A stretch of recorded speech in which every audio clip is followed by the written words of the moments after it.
எதிர்வரும் ஞாயிற்றுக்கிழமை 23ஆம் தேதி கும்பகோணத்தில் பாட்டாளி மக்கள் கட்சியும் வன்னியர் சங்கமும் நடத்தும் சமய சமுதாய நல்லிணக்க மாநாடு. இந்த மாநாட்டிற்கு சமூக நீதி காவலர் மருத்துவர் ஐயா அவர்களின் அழைப்பையும் பாமகவின் தலைவர் மருத்துவர் அன்புமணி ராமதாஸ் அவர்கள் அழைப்பையும் ஏற்று கரூர் மாவட்டத்திலிருந்து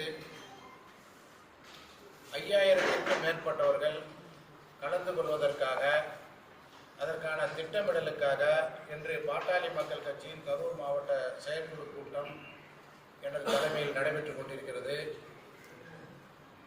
இன்று இந்த கூட்டத்தில் இந்த பிரச்சாரம் மேற்கொள்வது, விளம்பரம் செய்வது, மாநாட்டிற்கு வாகனங்கள் அமர்த்துவது, திரளாக கலந்து கொள்வது அவர்கள் என்பது குறித்து விவாதிக்கப்பட்டு வருகிறது.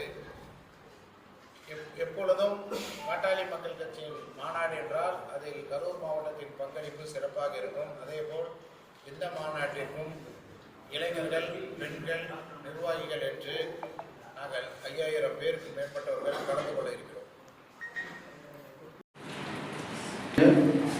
சமுதாய நல்லிணக்க மாநாடு மருத்துவர் ஐயா அழைப்பை ஏற்று அந்த மாநாட்டிற்கு,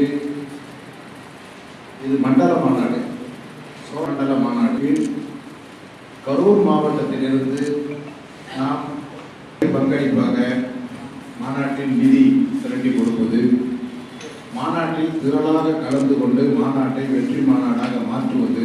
தலைவர் நம் தமிழின மாநாடு நடந்ததுன்னா ஒரு மாற்றத்தை ஏற்படுத்தினார்கள். அந்த மாற்றம் என்பது தமிழ்நாட்டில், இந்தியாவில், உலகில் இன்று வரை யாராலும் பின்பற்ற முடியாத அளவுக்கு மிகப்பெரிய மாற்றம். வன்னியர் தேவேந்திர குல ஒற்றுமை மாநாடு, 2 ஜாதிக்காரங்களை சேர்த்து ஒரு மாநாடு. வன்னியர் ஆதி திராவிடர் மாநாடு நடத்தினார். அந்த மாநாட்டினுடைய நோக்கம் என்னன்னு சொன்னா, ஒரு சமுதாய தலைவர்கள், பல்வேறு சமுதாய தலைவர்கள் ஒரே மேடையில் இருப்பாங்க. அப்ப மக்கள் கீழே இருந்து பார்க்குறவங்க புரிஞ்சுக்குவாங்க. என்ன தெரியுமா, சமுதாய நல்லிணக்க மருத்துவர் ஐயா அவர்கள்.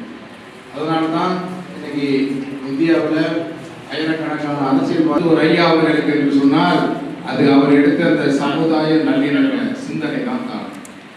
அப்பேற்பட்ட சிந்தனைக்கு சொந்தக்காரர் நம்முடைய ஐயா. அவருடைய